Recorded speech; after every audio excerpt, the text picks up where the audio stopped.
दोस्तों 56 देशों को एक साथ हराने वाले इजराइल को 85 साल के बुजुर्ग खामनेई ने नाको चने चबवा दिए हैं। ईरान के रिहायशी इलाकों में बम बरसा रहा था। अब ईरान ने भी इजराइल के रिहायशी इलाकों पर मिसाइलें दागनी शुरू कर दी हैं। सोरोका मेडिकल कॉलेज को निशाना बनाया गया। तो मैं हाजिर हूँ आपके सामने एक नई वीडियो के साथ। इस वीडियो में हम देखेंगे ईरान ने इजराइल पर कैसी तबाही मचा रखी है। इजराइल का डिफेंस सिस्टम भी फेल हो चुका है और वहाँ की बिल्डिंगें कैसी खंडर बन चुकी हैं। चलो दोस्तों शुरू करते हैं वीडियो। दोस्तों 56 देशों को एक साथ हराने वाले इजराइल को 85 साल के बुजुर्ग खामनेई ने नाको चने चबवा दिए हैं। आज जब शिजल मिसाइल इजराइल की तरफ करके दाग दी गई तो दुनिया के देश देखते रह गए। ये मिसाइल हवा में नाचते हुए चलती है, जिससे इजरायली एयर डिफेंस सिस्टम धरे के धरे रह गए। ये मिसाइल ईरान से सिर्फ 7 मिनट में इजराइल पहुंच जाती है, 2000 किलोमीटर पर मार कर सकती है। इससे पहले सुपरसोनिक मिसाइल फतेह 1 से इजराइल के हाइफा, तेल अवीव, बशेरबार, मदगढ़, होलोन जैसे शहरों की बिल्डिंगें खंडहर में बदल गई थी। जिस इजरायली एयर डिफेंस सिस्टम की तारीफ दुनिया करते नहीं थकती है, खामनेई के मिसाइलों के आगे वो थके हुए निकले। दोस्तों ईरान ने अपनी रणनीति बदलते हुए जैसे को तैसा वाली रणनीति अब अपना ली है। इजराइल ईरान के रिहायशी इलाकों में बम बरसा रहा था। अब ईरान ने भी इजराइल के रिहायशी इलाकों पर मिसाइलें दागनी शुरू कर दी हैं। सोरोका मेडिकल कॉलेज को निशाना बनाया गया। हालांकि ईरान इससे इनकार कर रहा है कि वो रिहायशी इलाकों को निशाना नहीं बना रहा, लेकिन हॉस्पिटल पर मिसाइल गिरी है, ये भी सच है। हमले के बाद इजराइल के रक्षा मंत्री इसराइल काट्ज ने कहा कि ईरान के सुप्रीम लीडर खामनेई को जिंदा नहीं छोड़ेंगे। तो ईरान की गलती सिर्फ इतनी है कि ईरान खुद को पावरफुल बनाना चाहता है। ईरान परमाणु हथियार बनाना चाहता है। अगर वो ऐसा चाहता है तो इससे इजराइल के पेट में दर्द क्यों है? क्योंकि इजराइल तो परमाणु अप्रसार संधि वाले देशों का हिस्सा है ही नहीं।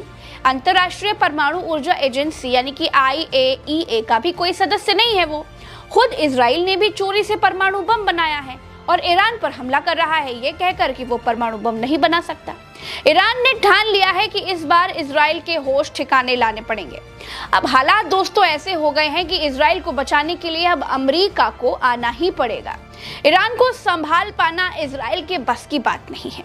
समय बदल चुका है और अब ईरान भी बदल चुका है। दोस्तों इजराइल खुद को पावरफुल दिखाने के लिए ऊल जुलूल बयानबाजी करता रहता है, लेकिन ईरान के युद्ध के समय नेतन्याहू और उनकी पूरी टीम इतनी हताश है कि खामनेई की हत्या करने की बातें कर रहे हैं। नेतन्याहू ने खुद कहा कि ये युद्ध बिना खामनेई के हत्या के बिना बंद नहीं होगा। ट्रंप ने भी कहा कि हमें मालूम है कि खामनेई कहां छिपे हैं, हम सब जानते हैं, लेकिन हम खामनेई की हत्या अभी करेंगे नहीं। इसके बाद ईरान की गार्जियन काउंसिल, जो कि विद्वानों का संगठन है, जिसने कहा है कि अमेरिकी राष्ट्रपति मूर्ख हैं, वो ईरानी राष्ट्र के आत्मसमर्पण की कामना करते हुए निराश होकर मर जाएंगे, लेकिन ऐसा कभी नहीं होगा। दोस्तों इजराइल ने उस वक्त अपने पैरों पर कुल्हाड़ी मार ली, उस वक्त 3 मुस्लिम देशों को बैठे बिठाए अपने खिलाफ कर लिया, जब इजराइल की सेना ने एक बयान जारी कर दिया कि उन्होंने ईरान के बुशहर न्यूक्लियर प्लांट पर हमला करके उसे ध्वस्त कर दिया है, खंडहर बना दिया है। जैसे ही ये बयान आया, कुवैत, कतर और UAE बेचैन हो गए। इन देशों को भी इजराइल के भीतर अब अपना दुश्मन नंबर 1 दिखाई देने लगा। दरअसल दोस्तों हुआ ये कि इजराइल ने दावा किया कि नौताज, इस्फहान, अरक रिएक्टर बुशहर पर हमला करके तबाह कर दिए गए हैं। इन न्यूक्लियर प्लांट को नक्शे में देखिए जरा, तीनों अलग अलग जगहों पर हैं, तीनों से बिजली बनाई जाती है। इजराइल को लगा कि दुनिया इसको ऐसे देखेगी कि मार इजराइल बहुत पावरफुल देश है, बहुत बड़ा मारते खां टाइप का देश है। लेकिन बाद में इजराइल को माफी मांगनी पड़ गई, क्योंकि Bushehr power plant Arabian gulf की खाड़ी के किनारे पड़ता है। इस न्यूक्लियर प्लांट को रूस ने बनवाया था। इससे ईरान के लिए बिजली बनाई जाती है। इस न्यूक्लियर प्लांट को चलाने के लिए यूरेनियम रूस देता है। ये न्यूक्लियर रिएक्टर इतना बड़ा है कि अगर इस पर हमला हुआ, अगर इससे रिसाव होना शुरू हो गया तो पानी में जहर फैल जाएगा। दोस्तों पर्शियन सागर या अरेबियन गल्फ का पानी ही कतर, UAE, कुवैत के लगभग 1 करोड़ 80 लाख लोग शुद्ध करके पीते हैं। दोस्तों ईरान के बुशहर न्यूक्लियर प्लांट पर हमला करने का मतलब है कि 3 और देशों पर हमला किया गया, क्योंकि इस प्लांट की लीकेज इन देशों की जनता को भी मार देगी।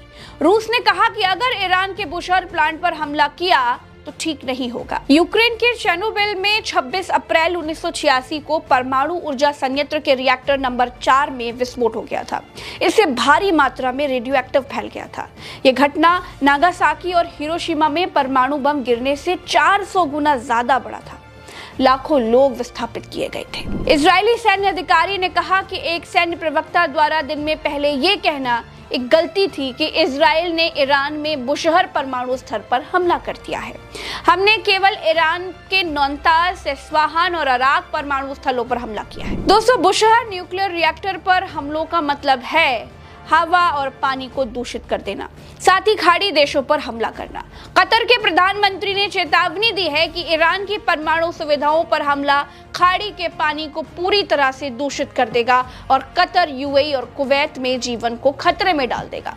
शेख मोहम्मद बिन अब्दुल रहमान अल थानी ने चेतावनी दी है दोस्तों कि ईरान के परमाणु स्थलों पर हमला होने से खाड़ी में पानी नहीं रहेगा, मछली नहीं रहेगी, कुछ भी नहीं बचेगा, जीवन तक नहीं बचेगा। दोस्तों, इजराइल को अब तक ये समझ में आ गया था कि उससे बहुत बड़ी गलती हो गई है।